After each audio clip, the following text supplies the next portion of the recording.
Instead of coming to you from the truck today, coming to you from the bed.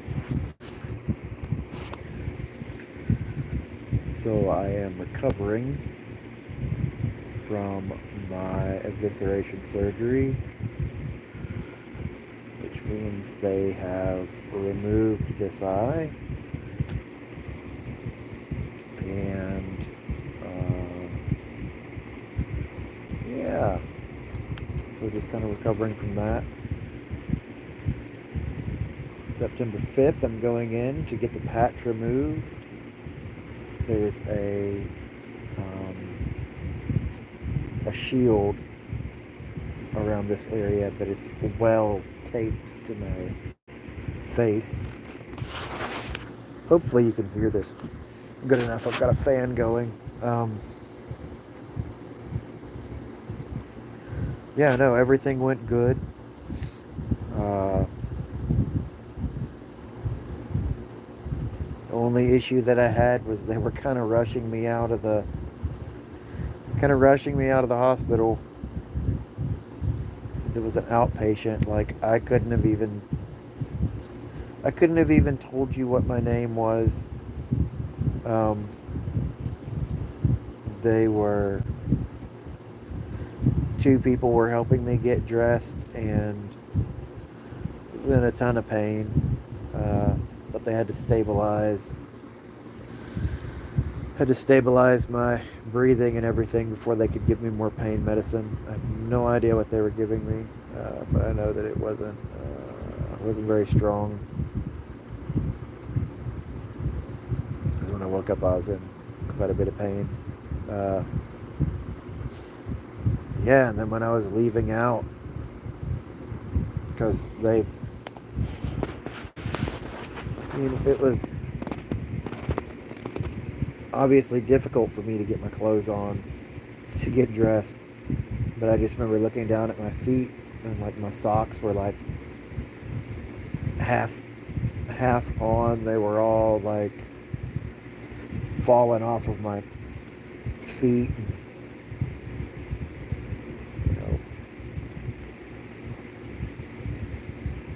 The only thing I remember is I'm just like, I looked down at how like my socks were barely on, and they were gonna put my shoes on. I'm like, just like I got this. Like that's like the only thing that I could tell them.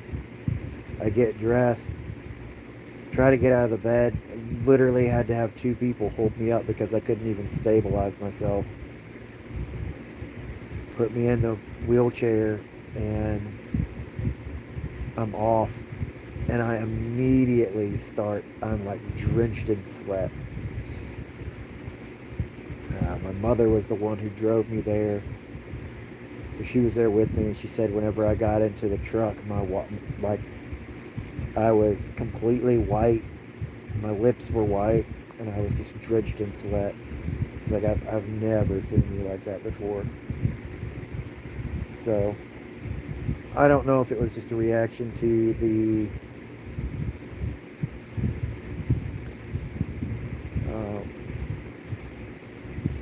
anesthesia, or what it was. I don't even know what kind of anesthesia they gave me. It was through the IV, but yeah, it was terrible.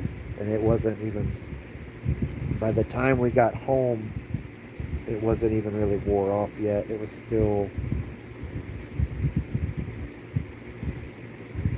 still pretty strong in my system, and we're talking like that's about a 2-hour drive. So yeah, that was probably the worst part of the whole thing. Actually, was just that whole experience of like being completely, I'd say, in like limbo, and having people like picking me up, pushing me around, and all that. Like that's where the pain, like moving so quickly and moving around, like I don't know, maybe they weren't moving me quickly, but it just seemed like I was being jostled around to get out of there, and I'm like, holy shit. So yep, Other than that, I've got some pain. It's not really. It doesn't hurt too bad. Um, I just try to look forward because obviously, you know, your eyes don't move independently from one another, or they're not supposed to at least. So whenever I move one eye, moves the other. So when I move it, all that's very sore. So that, and I've got a sore throat because of the breathing tube that they put in. It's not sore, it's just a little irritated. But I've been taking the Tylenol 3 and codeine combo that they gave me, so it's doing okay for the pain. Like I said, it's not on the scale of 1 to 10, it's about a 5. Since I've always really been in pain from that eye, um,